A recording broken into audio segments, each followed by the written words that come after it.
A Cybertruck was seen being awkwardly unloaded from a shipping container in a muddy African dock, sticking in soft ground as workers push it free, underscoring the vehicle's futuristic design in rugged real-world settings.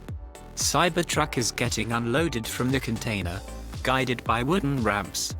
The vehicle is being carefully maneuvered out, but the muddy terrain is already causing concern. It becomes clear that the ground is not stable enough to support the vehicle's weight without assistance.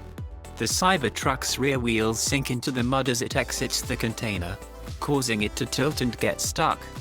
The vehicle is now at an angle, with its front elevated and rear wheels deeply embedded in the mud, highlighting the challenges of the terrain.